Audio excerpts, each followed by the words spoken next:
Hey guys, welcome back to my channel. I'm Farrah, and in today's video, I'm going to be sharing with you my birthday book haul, which is smack dab in the middle of the Read What You Own challenge. So when I started the challenge, I did agree to allow myself to go on one book buying spree during the challenge on my birthday. And I did pick up a few books. I treated myself. So let's get started with the books that I chose. Now, the books that I bought brand new are all nonfiction related. Well, I think I don't know if these four are, but when I purchase brand new books, usually it's nonfiction. I have a really hard time buying brand new fiction books because I can easily get them from the library, and if I don't like them, then I just feel like it's a waste of money. But these I all had a sense that I probably would like them based on the topic. So first we have a 4-book series, and this is a seasonal collection. So we have spring, summer, winter, and fall, and these are all edited by Melissa Harrison. So these books are really beautiful. But the first book we have here is Spring, and it's an anthology for the changing seasons. And I thought these covers were really beautiful. I loved the graphic design on the outside and the back pages. I love this foiling that's mixed in with the colorful illustrations and how each book has a different pattern. So as you can see, they're really beautiful books. This one is the summer book, and you can see the cover design on there. I love the color palette that they chose for summer. And of course, we have the gorgeous autumn cover here. And each of these series focuses on different classic artists and different new writers as well. And then we have winter, which is more of a blue and red palette. So absolutely beautiful. I couldn't resist these. I love a good book devoted to seasonal changes. This book was only half off, so I thought it sounded pretty interesting. But it's called Down from the Mountain, The Life and Death of a Grizzly Bear by Bryce Andrews. So this was a grand prize winner of the Banff Mountain Book Competition and winner of the Banff Mountain Environment and Natural History Award. I love the way this cover feels. It has such a nice texture to it. I love the photography of the bear with the backlit appearance, which makes the fur look like it's glowing without showing any specific features of the bear itself. Beautiful cover design. So this book is filled with different pictures, and I just love a good environmental book about conservation. So really looking forward to getting to that one. Next, we have Erica House Sayres' The Age of Deer, Trouble and Kinship with Our Wild Neighbors. This was another beautiful book. I mean, I absolutely love the font on the front here. I love how this part of the book is raised, the red and the black, and all the print is kind of raised up and glossy compared to the matte finish of the green. Just a beautiful book.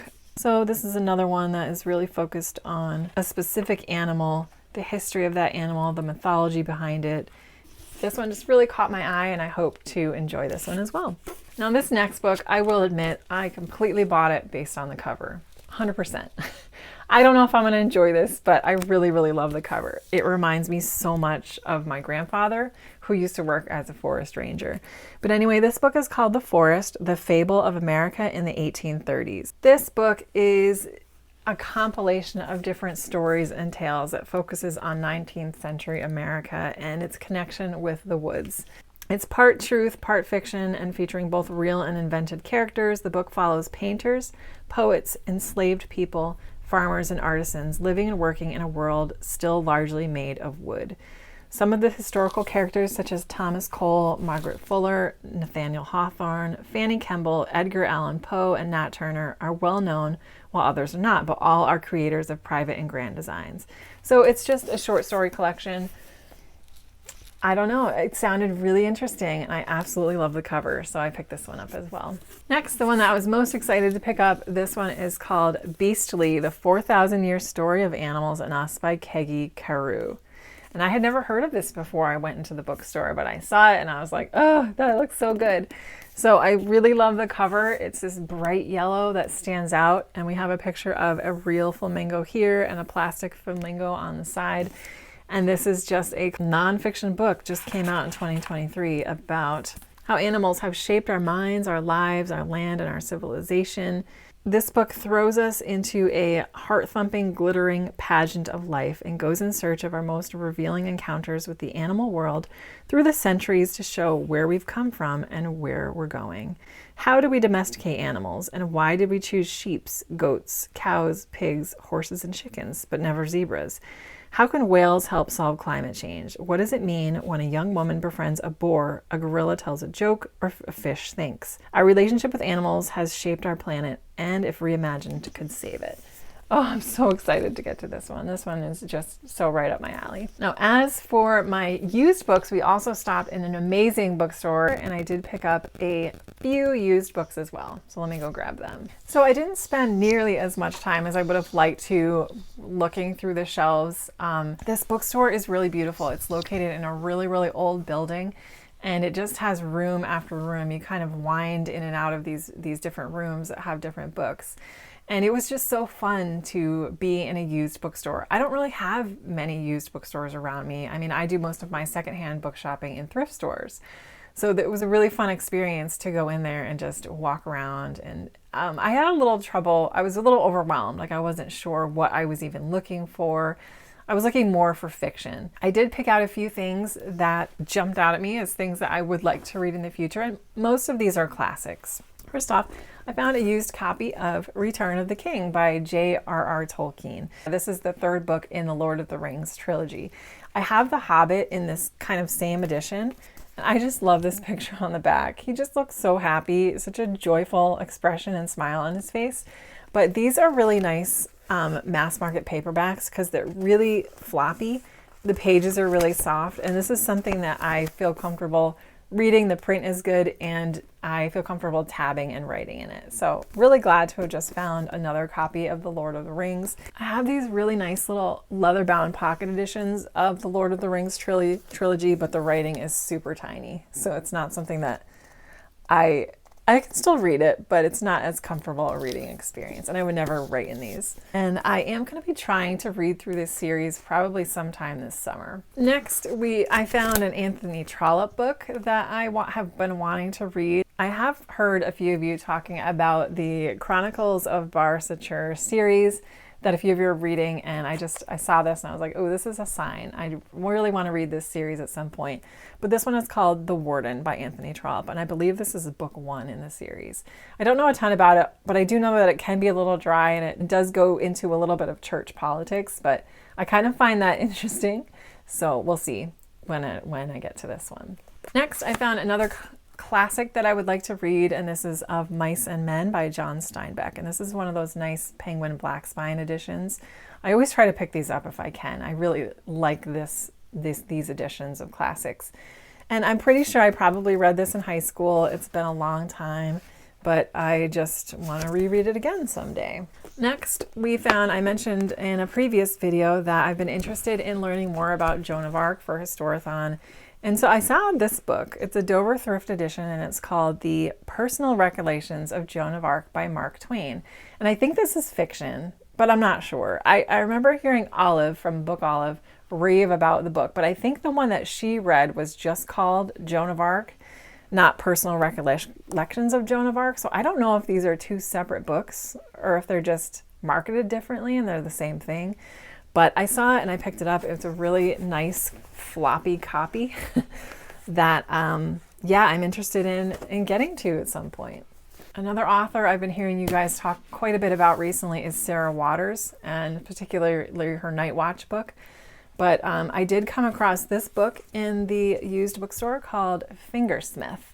So this one, I think it was Annie from Obscure Book Adventures say that she really enjoyed this.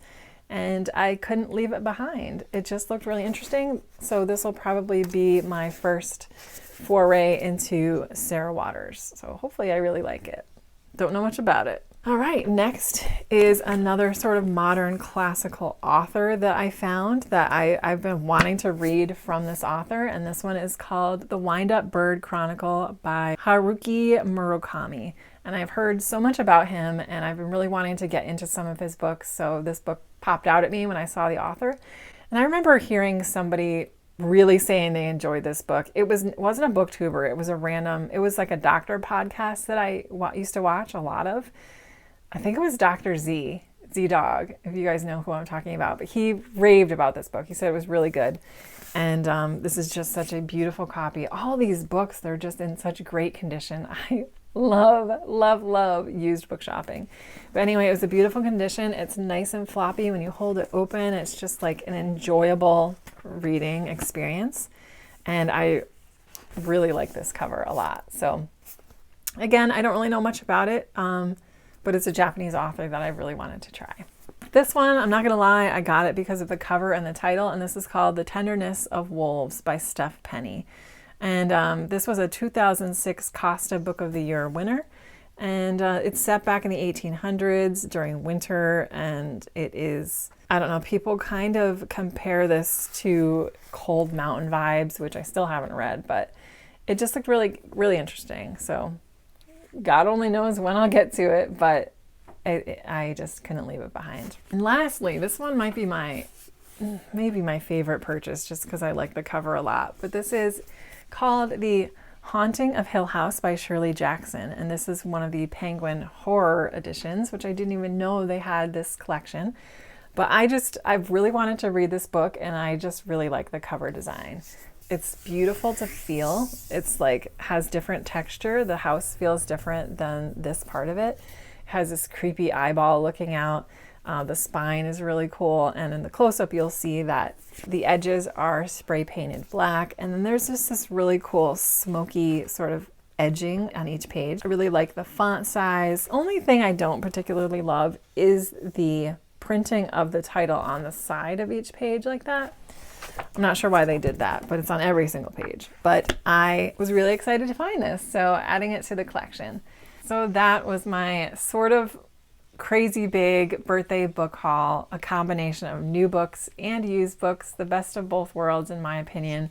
Usually that's the one and only time of year that I buy myself brand new books in a splurge like that, so it was really fun. So after I got over the guilt of doing it, I'm really happy to have these books in my collection. I really hope you guys enjoyed the video. Let me know if you've treated yourself to anything, if you're doing the Read What You Own challenge. Are you giving yourself permission to buy some books after you've reached a certain point in the challenge, or if you're just strictly trying to do the whole thing?